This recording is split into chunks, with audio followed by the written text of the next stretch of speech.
Amigos de Blanca Hilda Online, amigos de las noticias online, me da mucho gusto saludarlos. Hoy desde la Benemérita Universidad Autónoma de Puebla, estamos en Ciudad Universitaria, una de las universidades más importantes a nivel nacional, es referente en nuestra actividad cotidiana, porque bueno, la Universidad Autónoma de Puebla, como ustedes saben, bueno, pues es una de las universidades más importantes y más prestigiosas que existen, no solamente en Puebla, sino a nivel nacional e internacional. Y bueno, pues hoy con la maestra en Ingeniería, Ana Elena Posada Sánchez, a quien le doy las gracias por su hospitalidad. Muchas gracias, maestra. Muchas gracias, gracias por venir y estar en su casa. Posada, gracias. Ella es secretaria de investigación en estudios de posgrado de aquí de la universidad. Y bueno, preguntarte, maestra, con respecto a los movimientos telúricos, empezamos por lo primero, por lo primordial, ¿qué es un sismo? ¿Qué es un temblor? ¿Qué es un terremoto?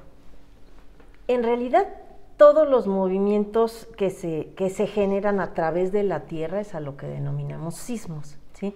Los sismos se van catalogando por su tamaño en relación con la energía liberada, ¿sí?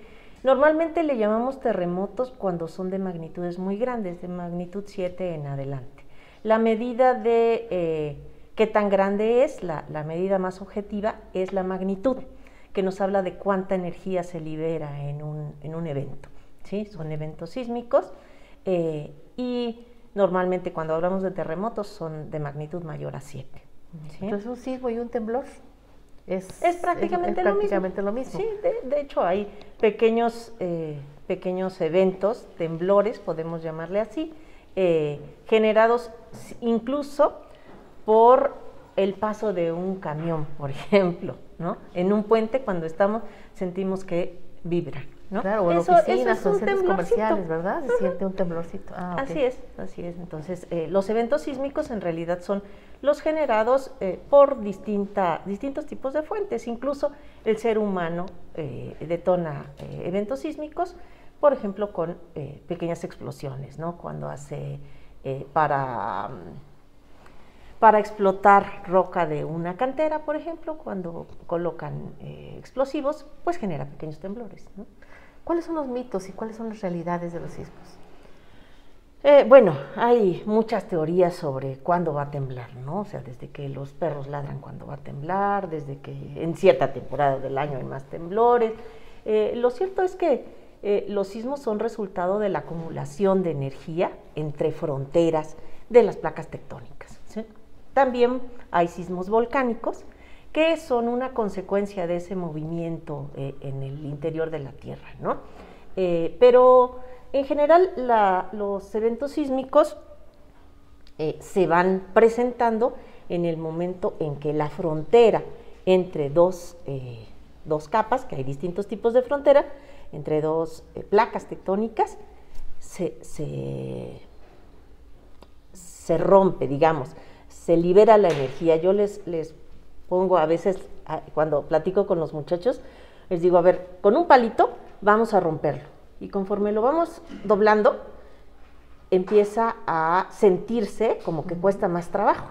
Y en el momento en que lo rompemos, sentimos en las manos toda esa fuerza. Eso es un temblorcito. Eso es lo que pasa, pero entre placas tectónicas. Y esto me lleva a preguntarte, existe la teoría, y siempre comentamos si va relacionado, por ejemplo, la actividad sísmica con la actividad volcánica. ¿Está relacionada realmente? Nosotros en México tenemos una zona que se llama el eje volcánico transmexicano, que viene desde la costa de Michoacán, ¿sí? De Jalisco, hasta Veracruz, hasta los Tuxtlas prácticamente. Está ahí toda la zona de volcanes, y esa zona, la teoría nos dice que es producto de que la placa de Cocos se mete por debajo de la placa norteamericana y se generan, digámoslo así, como burbujas de material magmático. Cuando ese material sube, tiene que liberarse y lo hace en forma de volcanes. Esos son los volcanes que están generados a lo largo del eje volcánico transmexicano. Sí tiene que ver, es consecuencia de la misma tectónica de placas, pero son ligeramente distintos los eventos. Sí, porque en este caso, por ejemplo, en el caso concreto del Valle de Puebla, del Valle Central de la República Mexicana, bueno, pues estamos rodeados de temblores. Tenemos a nuestro Popocatépetl que está activo, y tenemos los otros dos volcanes que también de alguna manera pues te generan esa inquietud, ¿no? Entonces, ante las inminentes fumarolas, ante la inminente actividad del volcán Popocatépetl, pues generalmente pensamos que puede haber algún tipo de relación, ¿no? El efecto de los volcanes por sismos en realidad sería pequeño. O sea, un volcán que genere un evento de magnitud mayor a 5 ya es excesivo. Hay otras consecuencias de los volcanes que son bastante más graves que los temblores, ¿no? Pero en el caso de los sismos de gran magnitud, normalmente vienen más procedentes por las zonas de frontera entre placas tectónicas. En el contexto de nuestra República Mexicana, en el contexto de nuestro mapa, digamos, ¿cuáles son las zonas que tienen mayor, las fallas que se encuentran más pronunciadas o con mayor actividad? México es fabuloso. México tiene la presencia de 5 placas diferentes que están entre todas ellas moviéndose unas con respecto a otras. Tenemos las fronteras que se llaman las fronteras de subducción, en donde una placa se mete debajo de la otra, específicamente la oceánica se mete debajo de la continental, y eso está en la placa de Cocos, debajo de la norteamericana. Tenemos también la zona tenemos cercanía en la zona norte con la falla de San Andrés, que es una falla tipo transcurrente. En ese caso, en lugar de que una placa se meta debajo de la otra, se desplaza una con respecto a la otra, ¿sí? Entonces, ese es el tipo de falla que tenemos, pero eso está hasta el norte. Y entre pequeñas zonas de movimiento transcurrente hay otras zonas que son de generación de material nuevo, de nueva corteza oceánica. Eso está también en parte en la zona del Golfo de California, ¿sí? Y cerca de la costa de Jalisco, ¿no? Entonces tenemos distintos movimientos o distintos tipos de fuentes por las fronteras que hay en nuestro país, ¿no? Tenemos las 5 placas. Está la placa del Pacífico, la placa norteamericana, la placa Ribera, la placa de Cocos y la placa del Caribe. Entonces, entre todas esas están en movimiento. ¿Por qué en septiembre es cuando sentimos los sismos, los temblores? ¿Por qué precisamente septiembre? ¿Por qué precisamente un día 19? ¿Por qué precisamente este mes nos tiene en jaque a todos los poblanos? En realidad es una coincidencia. Bueno. Sí, en realidad es una coincidencia. Todo el año hay sismos. Recientemente tuvimos una reunión nacional en el Colegio de Ingenieros Civiles de México, y mencionaban que septiembre no es el mes en el que más tiembla. En realidad, de acuerdo con las estadísticas que se tienen, junio es un mes en el que ha temblado más, según la historia de los últimos 40 años, ¿no? Pero se ha dado la casualidad de que se han dado sismos fuertes en septiembre. El 19, pues es una casualidad, en realidad es una coincidencia. Si vemos los mapas que tenemos por mes, por ejemplo, nos vamos a dar cuenta de que tiembla mucho todo el año, ¿sí? Cada mes tenemos muchos temblores, pero pues se han dado sismos grandes, es una coincidencia. En algún momento se comentó que específicamente en Puebla, lo que es el municipio de Puebla, había una falla o una franja, digamos, que podría ser un poco más fuerte en cuanto a sismos. ¿Es realidad o es mito? Eso es más bien un mito. Sí tenemos ciertas fallas que atraviesan la ciudad, tanto de norte a sur, por toda la zona de los manantiales sulfurosos. Ahí viene una falla, y también tenemos de este a oeste, pasando cerca de lo que son los fuertes de Loreto y Guadalupe, de La Paz hacia los fuertes. Ahí hay otra falla, pero no son fallas activas. O sea, se nota que hay ahí una discontinuidad, y eso es lo que nos hace ver que está la falla, ¿no? Pero no son fallas que estén generando sismos, y en caso de generarlos, pues serían sismos relativamente pequeños. En realidad, para generar sismos muy grandes, se necesitan grandes zonas de ruptura, ¿sí? Y eso normalmente se da en la zona de subducción, o como en el caso del sismo del 17, es la misma placa que subduce, pero que se rompe aparentemente, y al romperse en profundidad, entonces libera mucha energía, ¿sí? Pero es por la frontera entre placas tectónicas. ¿Qué es lo que provoca un sismo oscilatorio y un trepidatorio? En realidad, todos los sismos tienen las tres componentes. Cuando sentimos un trepidatorio es porque es un temblor profundo, ¿sí? Entonces, al venir de la profundidad, la componente vertical también se siente fuerte. Los que vienen de la costa, como son superficiales, entonces la componente del golpeteo horizontal es el que se siente más. Pero en realidad todos tienen las tres componentes. Le llamamos oscilatorio a los que vienen de la costa, porque más bien nos hacen este tipo de movimiento. En cambio, los que son de intraplaca, como el del 17 o el de 1999, también fue de ese tipo, se siente mucho la componente vertical.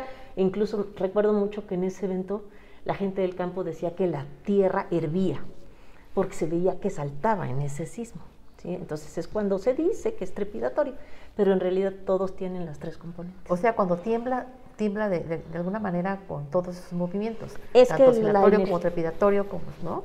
La energía se libera en las tres direcciones. Digamos que es una expansión esférica, ¿sí? Va en las tres direcciones. ¿Cuál es el avance que se tiene en los últimos años en materia tecnológica, tanto para detección de sismos, para medición de los mismos? ¿Cómo ha avanzado?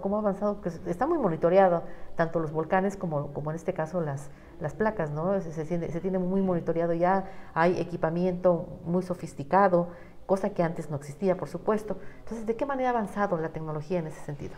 En realidad los equipos se van modernizando mucho en cuanto a resolución, ¿sí? O sea, hay la posibilidad de llegar a definir más decimales en cuanto a los datos, y también podemos, incluso con los celulares es posible identificar o percibir el movimiento sísmico, pero además en los celulares nosotros nos podemos conectar a redes que avisan cuando tiembla, o a través del celular reportar que está temblando. Esa es una de las importantes herramientas con las que cuentan los servicios sismológicos, ¿sí? No nada más el nacional, el de Estados Unidos también tiene ese tipo de red para que se le notifique cuando tiembla, ¿no? En cuanto a las alertas, también se tiene la instrumentación como para notificar que está ocurriendo un sismo. Esa es una parte muy importante. Hasta la fecha, la tecnología no es suficiente como para predecir cuándo va a ocurrir un sismo. Pero en el momento en que empieza a sentirse, o en que empieza a liberarse la energía, dada la cobertura que se tiene, sí se puede informar, se puede avisar que está ocurriendo un evento grande, y las distancias a las que se encuentran los receptores de esa señal nos permiten un tiempo de preparación para la llegada del evento. ¿A partir de qué distancia estamos hablando? Más o menos, para que una alerta sea efectiva, nosotros necesitamos que el sensor esté ubicado a unos 300, 400 kilómetros de en donde se activa la alerta, ¿no? Porque si está más cerca, la diferencia de velocidad entre la transmisión a través de la corteza o de la roca del suelo y la onda de radio, que es la que avisa que ya está ocurriendo un sismo fuerte, sería muy pequeña y no nos da tiempo de alertar. ¿En México tenemos esos sistemas bien definidos?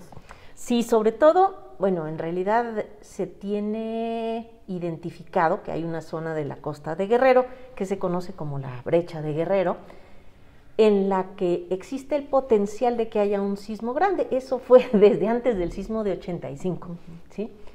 Y por esa razón fue que se decidió instrumentar en la costa para poder tener una notificación hacia la Ciudad de México, porque normalmente esos sismos, los de subducción, son los que más le pegan, o por lo menos eso pensaban, a la Ciudad de México. En el sismo del 17 se vio que también los sismos intraplaca, o sea, los que se generan en el interior, le pueden pegar bastante, ¿no? Pero para un sismo intraplaca es mucho más difícil tener una alerta, primero porque pues se da cerca de todo lo que es la zona del eje volcánico. En esa zona más o menos se podrían dar estos rompimientos, pero la distancia hacia la Ciudad de México es mucho más pequeña. Entonces, tener una alerta para ese tipo de eventos es más complicado. Okay. Y ahora que hemos vivido esos sismos, ahora que vivimos este último de septiembre, también nos dimos cuenta de que desafortunadamente mucha población queda vulnerable a ser alertada, precisamente porque no existen yo decía las alertas, pero no es tanto las alertas, son los altavoces, lo que necesitamos, en lo que tal vez nuestras autoridades necesitan invertir en ellas. Exactamente, en la Ciudad de México, cuando ocurre un sismo grande, y este 19 de septiembre tuve la oportunidad de verlo, porque estábamos precisamente en un evento de conmemoración del sismo del 17, cuando ocurrió el sismo de Michoacán. Y se activan todos los altavoces que están conectados al sistema de radio para que la población esté al tanto. Entonces, es una cuestión de comunicación para que los sistemas con altavoces se conecten para este tipo de eventos. Ahora, lo cierto es que a la ciudad de Puebla, los eventos que más nos han pegado son los eventos intraplaca, los eventos de subducción. Por alguna razón, yo creo que por la distancia, sí considero que es así, no nos han pegado tanto. Los sismos grandes, el del 73, el del 99, el del 17, han sido sismos intraplaca, ¿sí? Entonces, es más difícil tener un sistema de alerta para ese tipo de eventos por la cercanía. Ustedes que están metidos directamente en esa investigación, ¿qué es lo que pretenden, qué es lo que viene en materia de investigación a futuro? ¿Qué es lo que tratan ustedes de hacer para que esto sea un poco más... no les voy a decir que llevadero, porque bueno, finalmente un sismo jamás en la vida será llevadero, pero sí para que podamos tenerlo con más anticipación, o de qué manera están ustedes investigando esta área de los sismos, o a dónde pretenden llegar. Desde el punto de vista de la sismología, lo que se pretende es conocer los mecanismos de falla, de cómo se producen los eventos, y tener identificadas las zonas en las que puede haber eventos de cierta magnitud. Desde el punto de vista de la ingeniería, lo que se estudia, y eso se hace con equipos que se llaman acelerógrafos, lo que se estudia es cuál es la fuerza que un evento induce hacia un edificio para poder diseñar de forma que lo resista, ¿no? Que ese es otro tema, porque al final de cuentas, sí, por ejemplo, países como Japón, pues ya tienen implementada esta tecnología en materia de ingeniería, porque pues, por los terremotos, los sismos que se dan en aquel país, pues son de mayores magnitudes, ¿no? Entonces ya las estructuras ya están consideradas como para que no se haga tanto daño, o la forma de cómo se construye una casa, ¿no? Una vivienda.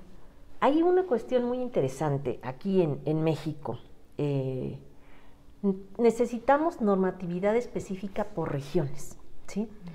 La normatividad más conocida pues es la de la Ciudad de México, y en realidad ellos con sus reglamentos tienen bastante protegido a los nuevos edificios. La pequeña diferencia que tenemos ahí es que los edificios que se construyeron hace más tiempo pues se construyeron con otro reglamento, y todavía pueden estar vulnerables al efecto de ciertos sismos, ¿no? Podemos decir que ya la ingeniería que se está haciendo en este momento ya está encaminada, ya está enfocada, ya está estudiada, y para efectos de sismos. La ingeniería que existe, sí. De hecho, hay elementos que se pueden colocar en los edificios para evitar el daño estructural, ¿sí? Existen por una parte los aisladores sísmicos, por otra parte los disipadores sísmicos, y todos esos elementos hacen que el edificio como tal no quede oscilando, que es lo más grave que le puede pasar si el edificio queda oscilando, entonces se puede dañar, ¿no? Pero existen los elementos constructivos, estructurales, que permiten evitar eso, ¿sí? Ahora, el conocimiento que tenemos de los materiales también nos permite diseñar y construir acorde a eso, ¿no? Para evitar los daños. La única cuestión es que, pues, sí sale más caro tomar en cuenta todo eso a la hora de construir, que si no lo consideramos. ¿no? Pero bueno, pero a la larga es más...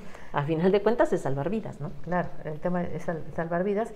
Y bueno, y qué interesante que ya digamos que ya los egresados de la universidad ya llevan este concepto, ya aplican este concepto a la hora de, pues, de hacer sus planos y de construir nuevos edificios. Deben tenerlo en cuenta. La normatividad contempla que somos zona sísmica, incluso el coeficiente de aceleración que se toma en cuenta para el diseño de los edificios considera la ocurrencia de sismos importantes. ¿Y las autoridades están conscientes de este tema? ¿Las autoridades apoyan este tema? ¿Las autoridades solicitan ese tipo de permisos en las nuevas construcciones? Las autoridades participan en la elaboración del reglamento de construcciones, o sea, en este caso del código reglamentario. Entonces ellas están al tanto de los requisitos que se tienen que cumplir. ¿Y realmente se piden esos requisitos? Pues son parte de lo que el director responsable de obra asume cuando firma un cálculo o un plan. Pues no sé si quieres agregar algo más que nos ayude precisamente a entender, a prevenir y a tener esta cultura que bueno, ya poco a poco los mexicanos estamos adquiriendo. Antes a lo mejor la generación que se dio, los que nacieron entre 1985 y el 17, pues en las escuelas hacían los simulacros, pero generalmente más enfocadas al tema del volcán, que era lo más reciente que teníamos, ¿no? Pero que hoy en día pues ya tienen una conciencia y una cultura de lo que está sucediendo, ¿no? ¿Pero algo más que nos quisieras agregar con respecto a esto? Pues ya 2 veces que nos pasa. Recuerdo el 19 de septiembre del 17 precisamente, tuvimos el simulacro a las 11 de la mañana y después a la 1:15 de la tarde tuvimos la evacuación de los edificios. Y el comportamiento de los estudiantes aquí en la facultad fue muy bueno. Entonces, si se llevan a cabo los simulacros, uno está al tanto de lo que tiene que hacer en caso de.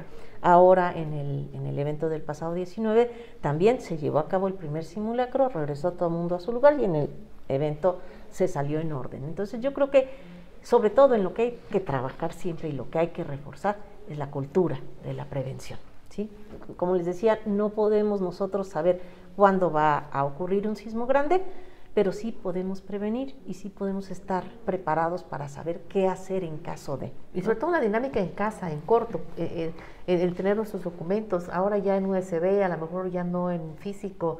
Digo, tener todo lo que generalmente se ha pedido que se tenga, que si la lámpara, que si la batería extra, que si los documentos más importantes, que si en una bolsa de plástico, que todo ese tipo de información, que si detectar en qué lugares de la casa te puedes respaldar o refugiar en caso de que empiece un movimiento y demás, ¿verdad? Es que eso es un tema interesante. Toda la parte cultural es muy importante, sí, trabajarlo desde pequeños con los niños para que conforme van creciendo sepan qué hacer, tener líneas de comunicación. Ya casi no lo usamos, pero sigue pasando que el teléfono pues pierde señal y lo que funciona excelente es una radio de baterías. Claro, ¿no? Entonces, ese tipo de cosas hay que tenerlas preparadas para que en caso de que ocurra un sismo, que puede ocurrir en cualquier momento, sí, estemos preparados y sepamos qué hacer. Maestra, pues quiero agradecerte esta charla, esta plática, nos ha abierto muchos panoramas, nos ha enseñado también y nos ha reforzado la enseñanza en que, bueno, los sismos existen,